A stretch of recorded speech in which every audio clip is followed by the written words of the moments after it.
Hola oyentes de Radio Sefarad, una semana más nos encontramos aquí en Milim, Historia de las Diásporas con Alicia Benmergui. Hola Alicia. Hola Jorge, ¿qué tal? Muy bien, pues estamos en esta sección de historia en la que nosotros siempre empezamos recordando que esta historia y muchas más las pueden encontrar en la página web www.milimcultural.com.ar.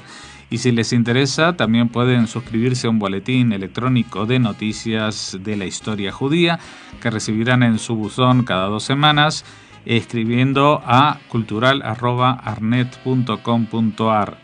Dicho todo lo cual, y a continuación de lo que veníamos hablando en la última entrega hace 2 semanas sobre las cruzadas y Maimónides, creo que todavía queda bastante para hablar sobre este tema, ¿no? Sí, ya lo creo, sobre todo porque lo que hay que entender es que la importancia del judaísmo español, de los sefaradí, como se dice hoy en día, tiene que ver por todo lo que sucedió en esa región del mundo judío, en la Edad Media, y la intensa vida religiosa, intelectual y social. Es decir, cuando se habla de los sefaradí, se habla, bueno, cómo han conservado la memoria, cómo a pesar de ser estar en un número menor o ser muchos menos los sefaradim que los ashkenazim, esta memoria, lo que hay que entender es la intensísima vida que se desarrolló en esos años, en esos siglos, son siglos.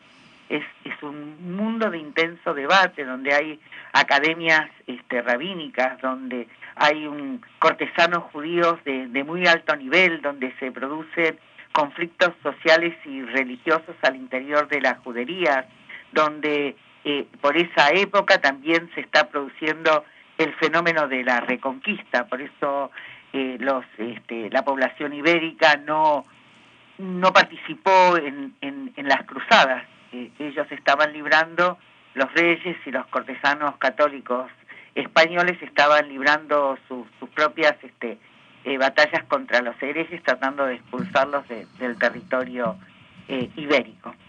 Y la intensa vida judía tiene que ver además con la enorme influencia que tuvo una personalidad como la de Maimónides, que introduce dentro del judaísmo toda una concepción sobre la racionalidad, aún desde dentro del aspecto extremadamente religioso que él lo hace, que va a marcar para siempre el judaísmo y que produce conflictos religiosos de un intensa nivel, porque además tiene que ver con otra cuestión, tiene que ver con una cuestión social donde los cortesanos judíos son la gente que hizo fortuna, que le fue bien durante el periodo donde dominaron los musulmanes de lo que era el antiguo al-Andalus, y que son los que se tienen que ir y se van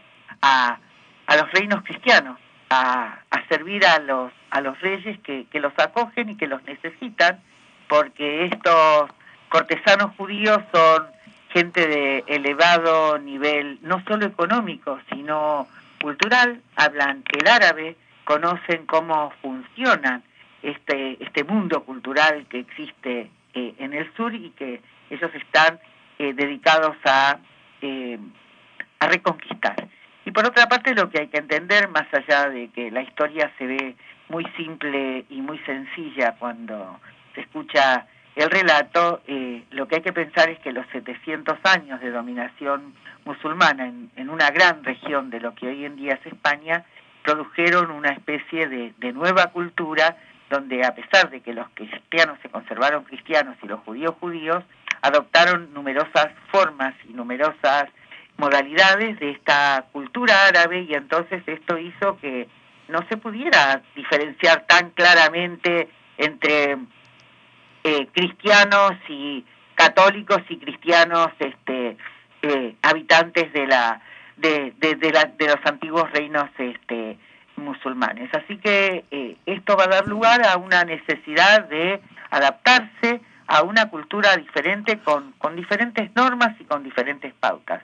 y los judíos estaban muy capacitados como para esto, como en realidad fue bastante así durante la Edad Media en toda Europa y tal vez con el norte de África, por esta condición de transhumancia que tenían los judíos, de apego al conocimiento, del manejo de la escritura y de la lectura, de una serie de cuestiones que yo diría directamente tienen que ver con el pensamiento abstracto.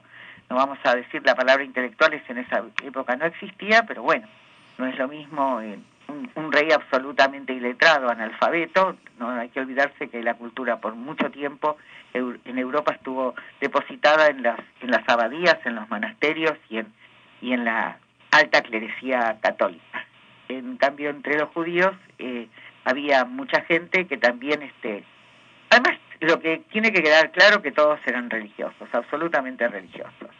Lo que empieza a pasar en esta clase alta, en estos cortesanos cristianos, judíos que van a estar al servicio de los cortesanos cristianos, es que no solo van a adoptar costumbres musulmanas, sino que van a abandonar ciertas prácticas judías, van a relajar las antiguas modalidades, y esto va a provocar mucha indignación en lo que en aquel momento eran los tosafistas, los que vivían en lo que hoy se conoce es el norte de Francia. En esa época el norte de Francia no existía. Francia era un reino muy pequeño que abarcaría algo más de la Ile de París y un poco de lo que es la Ile de France y de lo que es un poco la ciudad de París.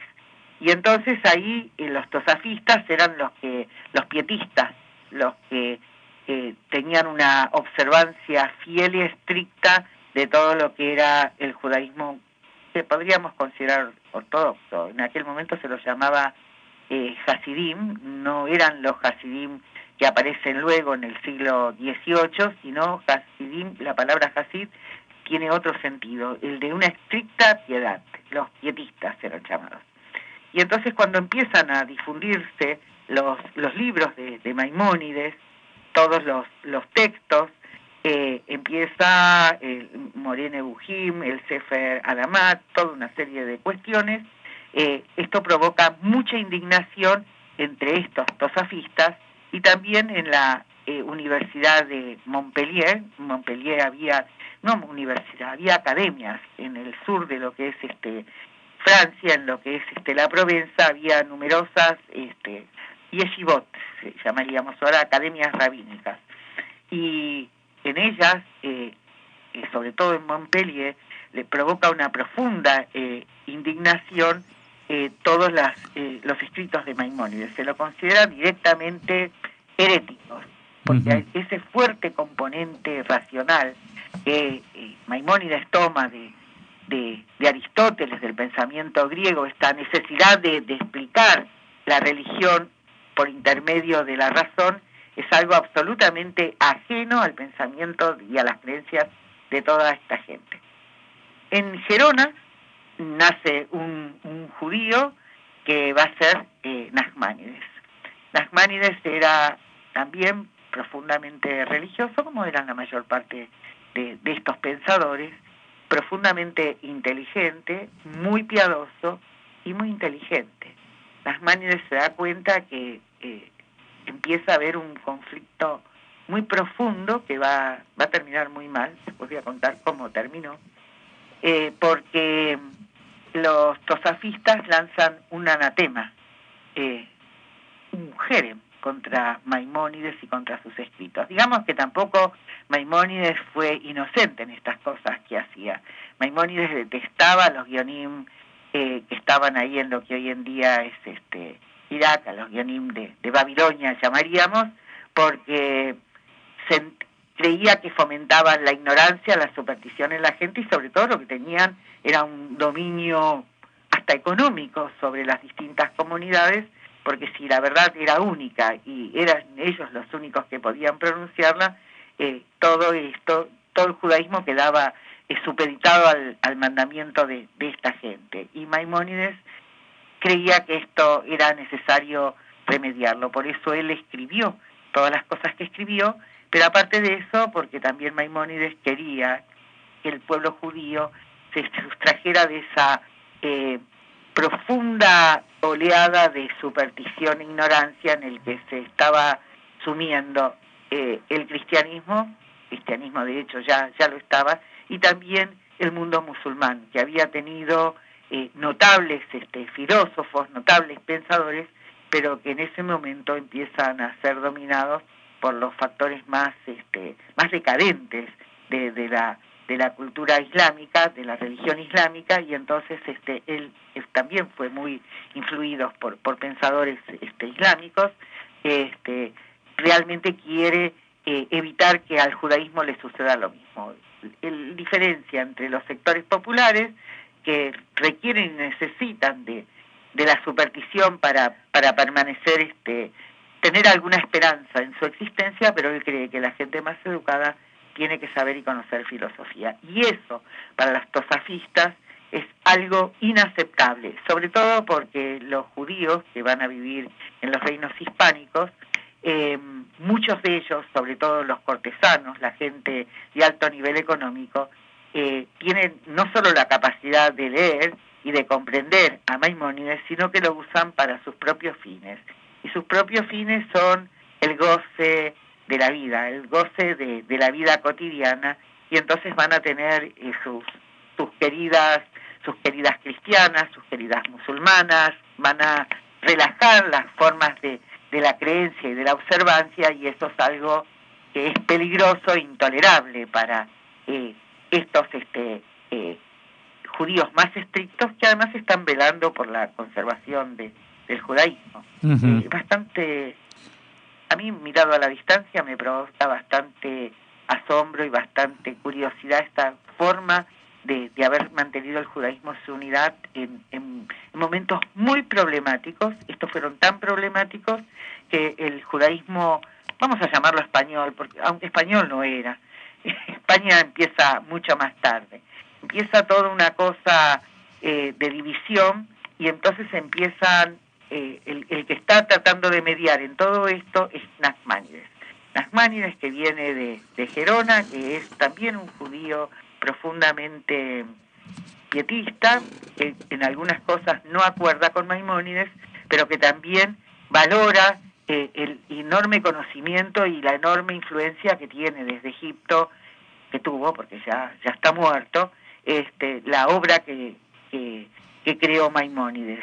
Y entonces a él le preocupa que alguien como Maimónides, que logró que los caraítas eran una gran amenaza para el judaísmo y tenían mucha influencia y poder en Egipto, pero también en muchos lugares, él logró que fueran expulsados de los cortesanos de la parte más alta de la corte del sultán.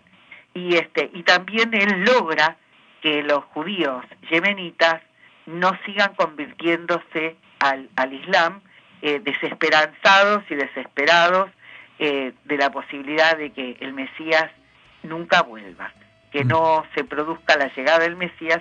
Fue todo un tema, y tal vez en este momento de la historia, una de las cosas por las cuales es muy amado Maimónides por el judaísmo, no voy a decir, iba casi a decir la palabra mesiánico, sino jasídico, es por la fuerte defensa que hace el Maimónides de la esperanza y de la convicción de que el Mesías va a llegar y va a retornar. Esta es la forma que él tiene de defender al judaísmo yemenita, y también a otros, de la conversión al Islam, uh-huh, o en otros lugares al cristianismo. No sé, bueno, ¿tengo tiempo para contar algo más? Yo creo que vamos a dejarlo para la próxima, porque quedan muchas cosas. Si ya empezamos con Nachmanides, tendremos que hablar de la disputa de Barcelona, y eso seguro. Eso va a llevar... Todavía quedan algunas cosas más antes de esa disputa, donde él se tiene que escapar de... Lo vamos a contar la próxima vez, si te parece. Vamos a recordar a los oyentes, la página web es www.milincultural.com.ar, y para recibir el boletín de historia judía, pues escriban a cultural@arnet.com.ar. Muchas gracias, Alicia Benmergui. Nos volvemos a encontrar dentro de 2 semanas y seguiremos hablando de estos temas. Bueno, muchas gracias a vos y un saludo a todos los oyentes que tienen la bondad de aguantarme. Bueno, nos escuchamos y nos hablamos la próxima.